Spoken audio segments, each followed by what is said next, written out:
Welcome to the Noon Report. I'm your host, Baren Bowers. Today we'll be taking a shallow dive into the opaque surface that is Tucker Carlson. But why now? Well, I'll tell you. Out of a certain morbid curiosity today, I decided to watch his most recent podcast. And sure enough, within 4 minutes, he told his first lie. It's a sign of respect not to lie to people too aggressively. The President of the United States today said on camera, we're thinking about using nukes against Iran. He said we could eliminate Iran, make it uninhabitable forever in an hour. We have weapons that can do that. Well, those are nuclear weapons. The President of the United States is saying out loud, if this gets more intense, we could nuke them. Yes, Tucker, it is a sign of respect not to aggressively lie, isn't it? I guess this means you don't respect your audience, which makes a lot of sense coming from you now that I think about it. But here's the thing. When you say there's video of the president, that means we all have access to it. So you really are relying on the fact that news cycles are disposable and that people are lazy. The fact is, there's no record to be found of President Trump threatening Iran with nuclear weapons. But we can all easily listen in on the clip you're clearly referencing, in your own fear-mongery way. They've lost their Navy, they've lost their Air Force, they have no anti-aircraft apparatus at all, they have no radar, their leaders are gone, and we could do a lot worse to one another. We're leaving certain things that if we take them out, or we could take them out by this afternoon, in fact, within an hour, they literally would never be able to build that country back. The President of the United States is saying out loud, if this gets more intense, we could nuke them. Now, any reasonable person with a modicum of media literacy, or just literacy for that matter, would understand that the president is listing things Iran has lost. Trump then implies there's something else, another category of THIing that could be targeted. Is Tucker's alarmism calculated? We may never know for sure, but what we do know is that he'll never, ever retract these kinds of innuendos and misrepresentations. Narrative for him supersedes truth, when it really ought to be the truth-revealing narratives. Let's listen in on a separate clip of the president elaborating on what could be targeted. Now, one other thing, we can hit sections of Tehran and other places that, if you do it, it'll be almost impossible for them to rebuild their country. And we don't want that. But we can hit electric, we could take apart their electric capacity within 1 hour, and it would take them 25 years to rebuild it. So ideally, we're not going to be doing that. The President of the United States is saying out loud, if this gets more intense, we could nuke them. Now, there's a strong argument to be made that knocking out electricity permanently to, say, 9 million people in Tehran is bad enough. So why lie? The answer? His aim isn't the truth. It's to propagandize.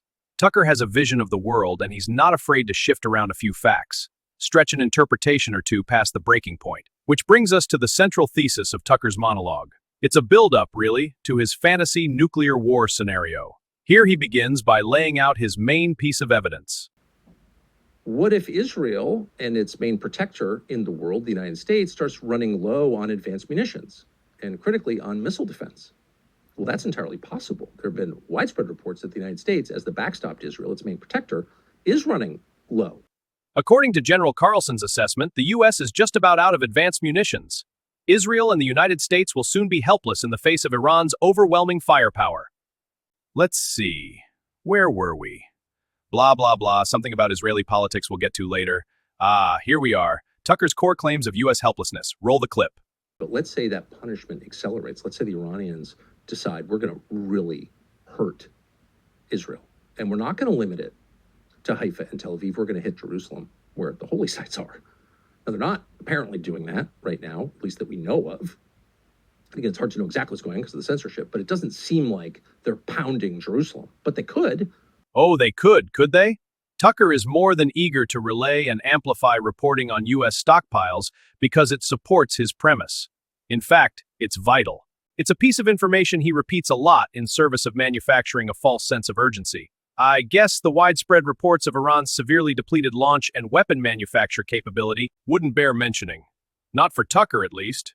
Totally unrelated subject, apparently. Iran's just been playing rope-a-dope with us this whole time. Who knew?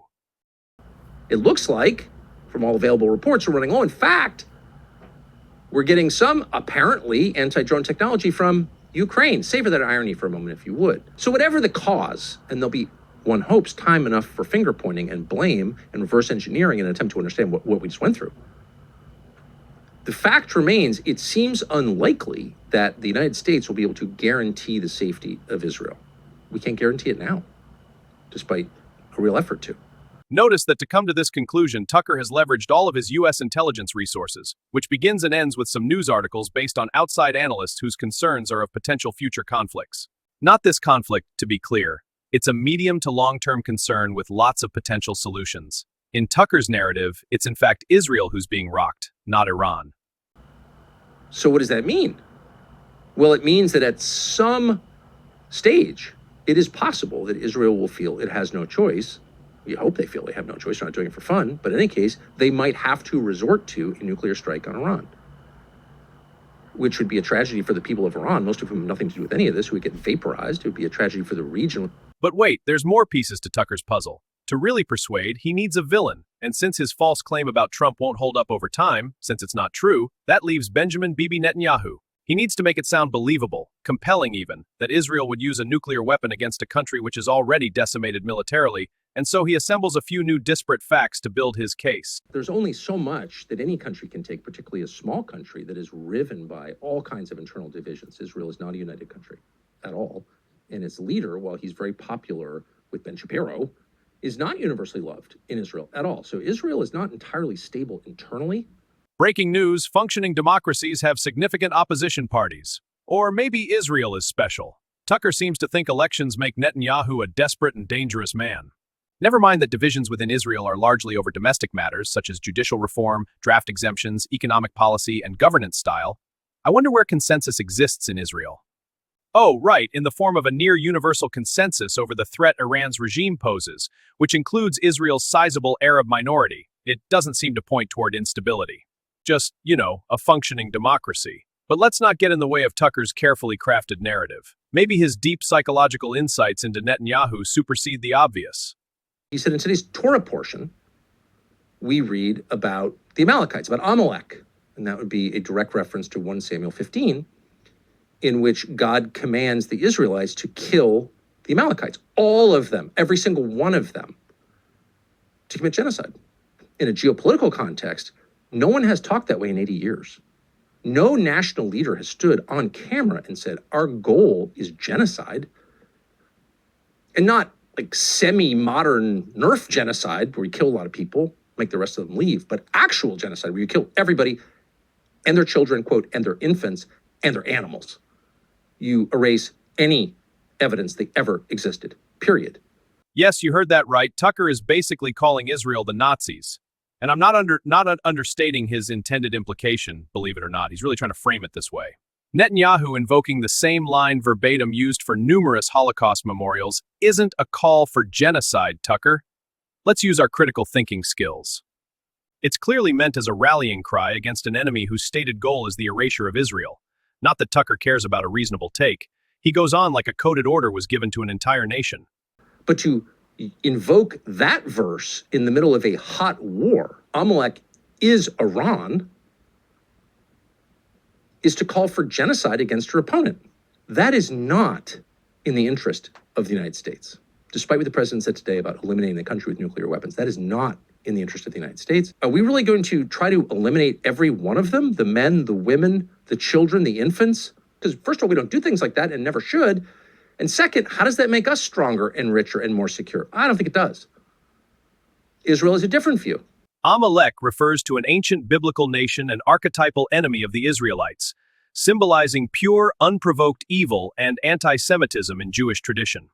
Rabbinic interpretation has long made any literal application obsolete and treats Amalek metaphorically as a symbol of hatred to be resisted. Simple, right? Only someone trying to manipulate would say otherwise. Tucker takes this far beyond implying an inappropriate turn of phrase. He imputes, without evidence, a grand scheme of genocidal intent. Now, there's one more lie from Tucker I'm going to address today, although there's plenty more in this single episode that could be covered. I skipped over it at the start of the show, but it's possibly the most painful of all. In just a minute, we're going to play you an interview we just completed with our friend Brett Weinstein. You go on for 45 minutes in this monologue, Tucker, not a minute.